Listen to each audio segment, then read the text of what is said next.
Hey everybody, it's me, Rebecca. Just reminding you to please check out my YouTube channel. Be sure to hit like and subscribe.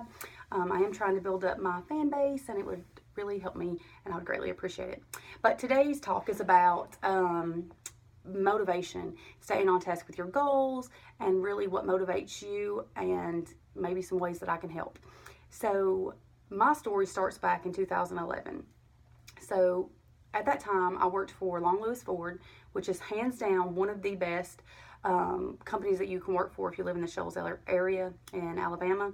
And Todd Willett is an amazing entrepreneur, and under him, or partnered with him, or whatever, is Richie Dewberry. And I thought during this time that I worked for him that he just could not stand me. He didn't like me. Maybe that he thought I was an idiot. I don't know. He might. But he always would make us watch these Maxwell minutes and discuss and forecast our sales goals, and just was always just trying to, keep something in the funnel. And and at that time I took it for granted. I didn't think it was motivational at all. I thought he was just like micromanaging. But when I went to leave the company, I can remember him trying to talk to me and tell me that he more or less thought I was making a mistake, and asking me, what do you really want?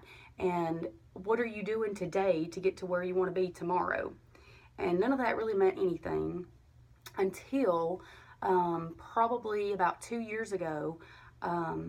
Well, fast forward or rewind back 3 years ago or more, I worked for what I considered to be a good company, and I was making really great money. I had, all the things I wanted, and just thought life was great.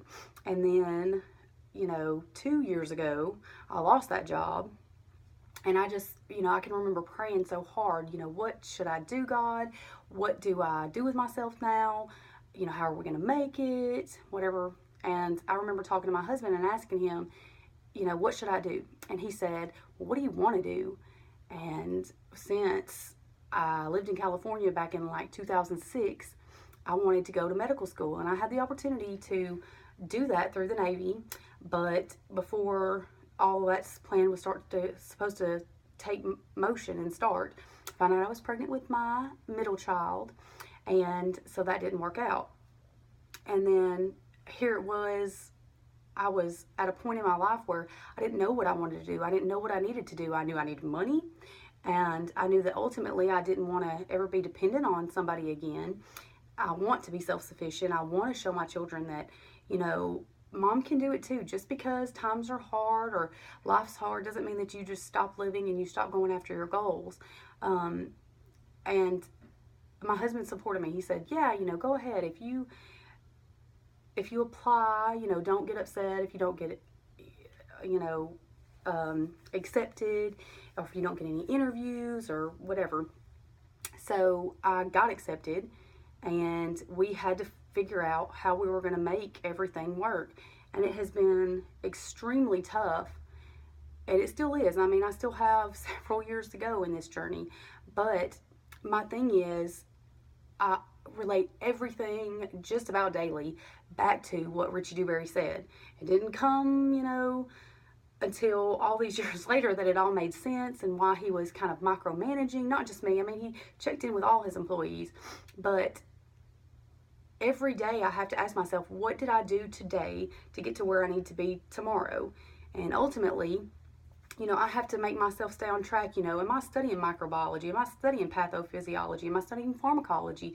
Am I looking at x-rays and, CT scans and whatever? So then I ask you, what is your long-term goal? What are you doing today to get to where you want to be tomorrow?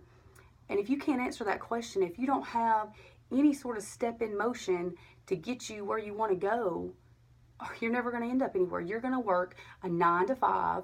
You're going to hustle every day, trying to make ends meet, maybe live paycheck to paycheck, hopefully not. But if there's a real goal that you want, some people, they want to be that stay-at-home mom, and that is the hardest job I can think of. I don't want to do it. I'd rather somebody else take care of the kids and me make the money. But everybody's different, and if you're so, caring and compassionate and you can do that, then by all means do it. Some people want to be, in the military. Some people want to be, doctors, lawyers, whatever your goal is. If you want to be an actress, what are you doing today to get there tomorrow? And tomorrow may be 10 years down the road, it may be 2 days down the road, but you've got to start somewhere. You have to put a plan in motion, what you're going to do, how you're going to do it, and little steps along the way. You don't say, okay, well, I'm going to learn all these basic sciences in 5 minutes. No, you work a little bit at it every single day, and everything builds on, top of what you did the day before and the week before, and then you review.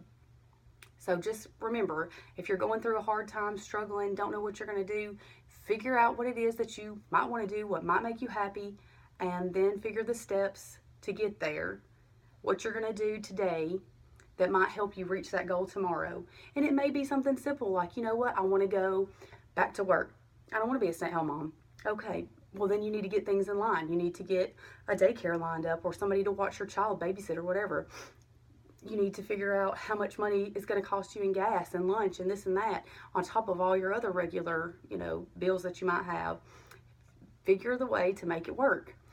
If you guys have any questions, hit me up on either Facebook, YouTube, or Instagram, and also on Twitter. So you can look me up there, but all of it's under Rebecca FMD except for the Facebook, which is Rebecca Frederick. Anyway, have a good night, guys. If you have any questions, don't forget, hit me up and be sure to like and subscribe on YouTube. Bye.